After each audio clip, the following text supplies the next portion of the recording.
और उधर मध्य प्रदेश की 2 सीटों पर उपचुनाव हैं। सियासी दलों के दौरे और प्रचार की रफ्तार तेज होती जा रही है और सभी अपनी अपनी जीत के दावे कर रहे हैं। बिल्कुल, लेकिन इन जीत के दावों का आखिर आधार क्या है? क्या बीजेपी के सियासी चक्रव्यूह को भेदने का मादा कांग्रेस के पास इस उपचुनाव में है?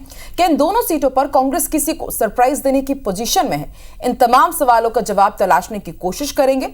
दर्शक एक रिपोर्ट देखें।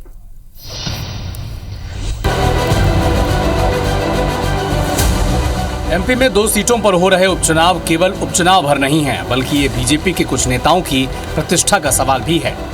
पूर्व मुख्यमंत्री और केंद्रीय कृषि मंत्री शिवराज सिंह चौहान, जिनके इस्तीफे के बाद बुधनी की सीट खाली हुई, तो इधर विजयपुर, जहां कांग्रेस के टिकट पर चुनाव जीत कर आए रामनिवास रावत के इस्तीफे के बाद वहां उपचुनाव की नौबत आई।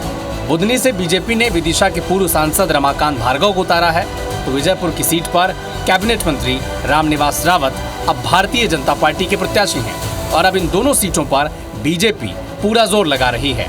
आज सीएम डॉक्टर मोहन यादव ने बुधनी में प्रचार किया, तो वहीं प्रदेश अध्यक्ष वीडी शर्मा ने विजयपुर में ताकत झोंकी। इधर केंद्रीय कृषि मंत्री शिवराज सिंह चौहान ने बुधनी और विजयपुर दोनों सीटों पर प्रचार किया और भारतीय जनता पार्टी की बड़ी जीत का दावा किया। जनता यहाँ संकल्पबद्ध है भारतीय जनता पार्टी को जिताने के लिए, रामनिवास रावत जीत को जिताने के लिए। यहाँ भारतीय जनता पार्टी के समर्थन में लहर आंधी चल रही है और मेरा पूरा विश्वास है कि लोग विकास को वोट देंगे और विकास के लिए विश्वास है भारतीय जनता पार्टी पर, भारतीय जनता पार्टी को वोट दें। आप देख रहे होंगे कि आज विजयपुर की सभा में जिस प्रकार का जनसैलाब उमड़ा और जो उत्साह जनता का है भारतीय जनता पार्टी के समर्थन में, ये साबित करता है कि इस विजयपुर के इस उपचुनाव में जनता विकास पर मोहर लगा रही है और कमल का बटन दबाएगा और विकास का कमल खिलेगा। इधर कांग्रेस का खास जोर विजयपुर की सीट पर है। आदिवासी वोटर की संख्या निर्णायक है और इसी के चलते कांग्रेस को विजयपुर सीट से उम्मीद कुछ ज्यादा ही है और वो बीजेपी को झटका देने का दावा भी कर रही है।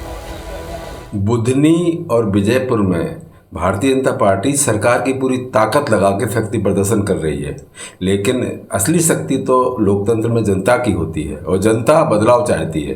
जनता इन बिकाऊ लोगों से बदला लेना चाहती है। निश्चित रूप से कांग्रेस के उम्मीदवार दोनों जगह बहुत अच्छे मतों से विजयी होंगे। कांग्रेस अमरवाड़ा उपचुनाव के नतीजे को भूलकर इन दोनों सीटों पर होने वाले उपचुनाव में बेहतर नतीजे लाने का दावा कर रही है।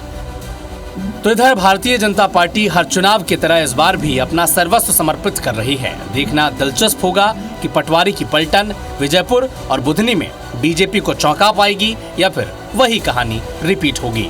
Bureau report, IBC 24।